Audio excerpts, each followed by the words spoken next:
Abu Saudara dalam forum ini. Semoga kita semua senantiasa diberi kesehatan, kelapangan hati, dan kejernihan pikiran untuk berdiskusi dan mencari solusi terbaik demi kepentingan bersama.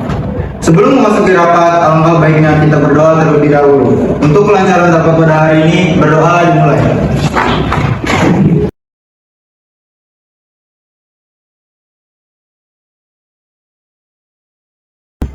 Berdoa selesai. Dimohon Bapak dan Ibu semua untuk berdiri. Kita akan menyanyikan lagu Indonesia Raya.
Para hadirin dipersilakan untuk duduk kembali.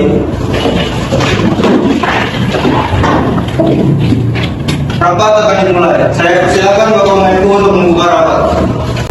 Selamat pagi semua. Pagi. Terima kasih telah hadir pada rapat lintas sektor hari ini. Langsung saja saya akan menjelaskan ke isinya. Negara kita sedang mengalami krisis yang lumayan besar, mulai dari inflasi yang mencapai 7,3%, harga pangan meroket, serta nilai tukar rupiah yang terus melemah. Kita perlu mencari solusi untuk mengatasi masalah ini. Kebijakan fiskal harus hadir untuk menjaga daya beli dan meningkatkan sektor produktif. Tapi di sisi lain, kita harus menjaga agar defisit anggaran tidak meledak. Saya akan buka sesi diskusi untuk kritik dan saran dari semua pihak.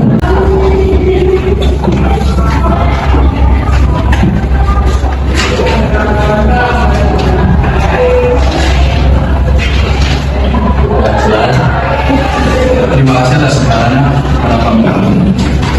pada Bapak dan Ibu sekalian. Dari sisi moneter, kami Bank Indonesia telah mengambil langkah tegas, yaitu dengan menaikkan suku bunga sebanyak 2 kali. Tapi seperti yang kita semua tahu, inflasi saat ini ibaratkan ombak besar yang datang dari samudera global. Lonjakan harga energi dan pangan adalah badai yang tak bisa kita redam hanya dengan daya moneter. Kita harus jujur, instrumen moneter mempunyai batasan. Tapi di tengah keterbatasan ini, kebijakan fiskal harus menjadi benteng yang kokoh. Kebijakan fiskal itu bukan sekedar alat. Kebijakan fiskal adalah jiwa dari stabilitas ekonomi kita.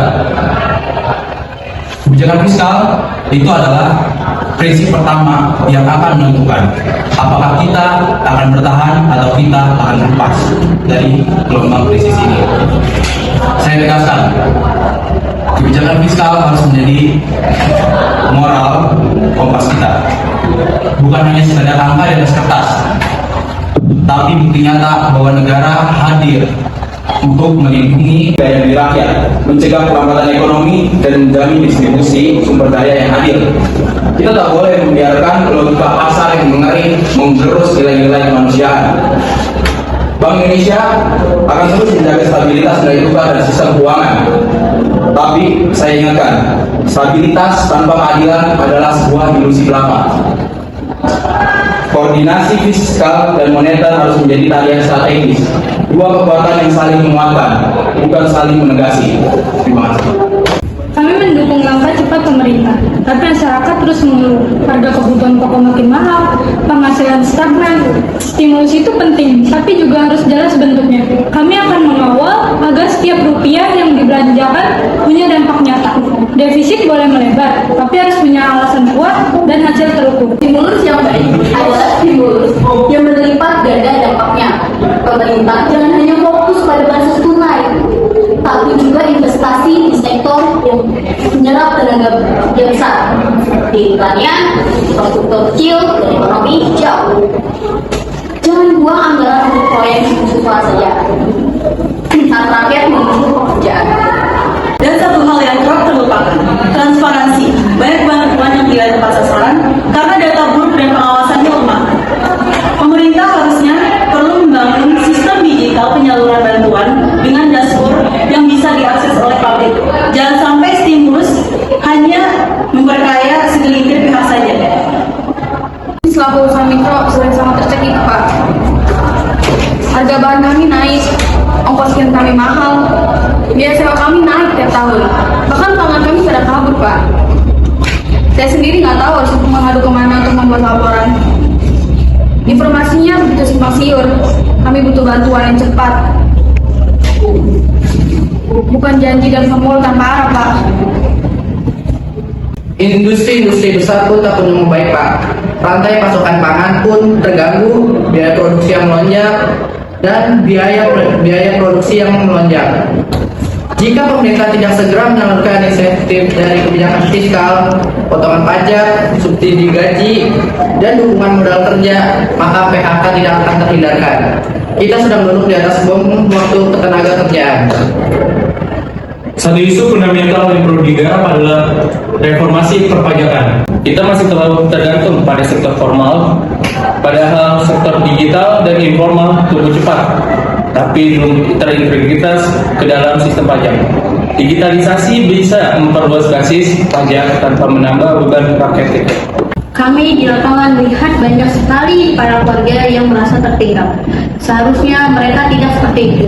Mereka itu tidak tahu apa itu stimulus, apalagi cara mendapatkannya.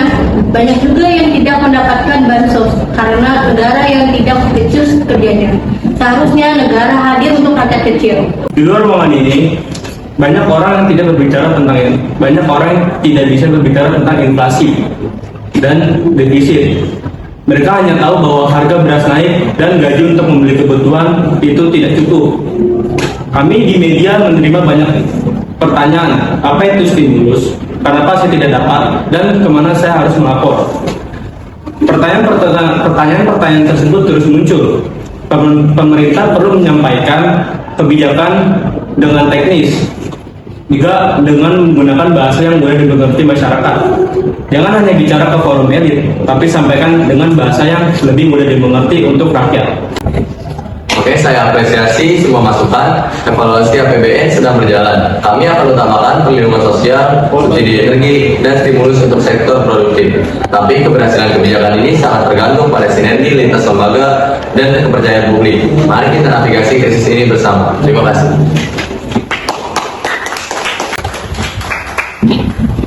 Kesimpulannya, rapat ini memperlihatkan urgensi dan kompleksitas dalam merancang kebijakan fiskal saat negara menghadapi krisis dan inflasi tinggi. Pemerintah melalui Kementerian Keuangan dan Bank Indonesia menekankan pentingnya sinergi fiskal moneter untuk menjaga stabilitas ekonomi dan daya beli masyarakat. DPR menegaskan pentingnya transparansi, efisiensi anggaran, serta pengawasan ketat terhadap penggunaan dana negara. Para ekonom dan pengamat menekankan bahwa stimulus harus tepat sasaran, berdampak ganda, dan disertai reformasi struktural seperti digitalisasi, sistem bantuan dan reformasi perpajakan. Dari sisi pelaku usaha dan masyarakat, suara-suara real menuntut bantuan yang cepat, sederhana, dan berkelanjutan. Dunia usaha menagih insentif fiskal agar tetap bertahan, sementara UMKM menginginkan dukungan konkret dan tidak birokratis. Dari diskusi ini disepakati bahwa penanganan krisis harus berbasis pada kebutuhan rakyat, bukan sekedar angka makroekonomi. Kunci utamanya adalah yang pertama, kebijakan yang terukur, lalu pelaksanaan yang efisien dan komunikasi yang terbuka pada publik. Kolaborasi lintas sektor menjadi keharusan, bukan pilihan. Terima kasih para bapak dan ibu atas kehadirannya. Semoga rapat hari ini bisa menjadikan solusi yang tepat untuk kemajuan negara kita.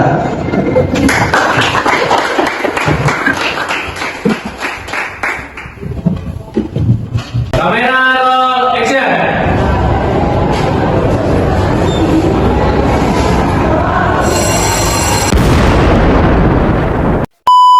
Ya, kamera roll action. A few moments later.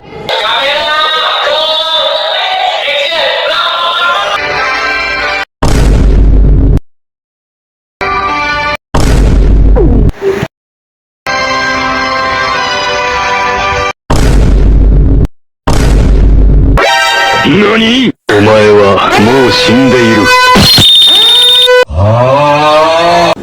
Aduh nih kalau boleh jujur gue sebenarnya nggak ngerti nih meeting ngomongin apaan.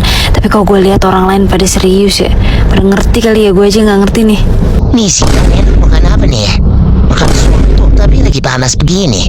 Ayam geprek apa? Ayam penyet mana nih? Enak juga sih.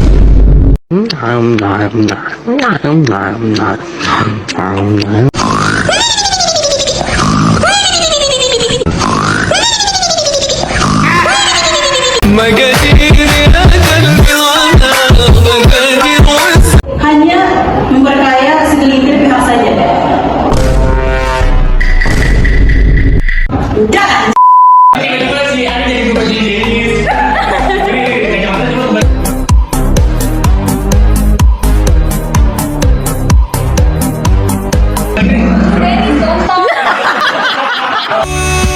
Adit, tolongin Dit.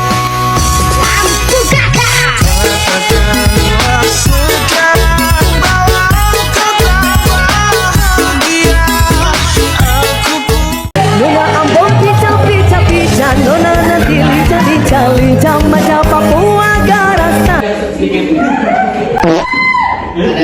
Baik, gua ada kan ya.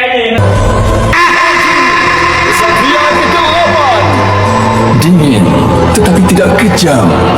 Hei,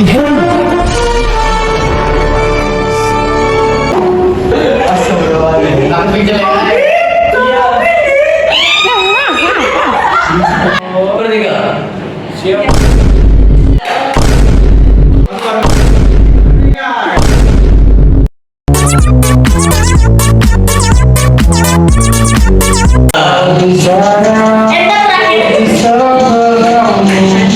Jadi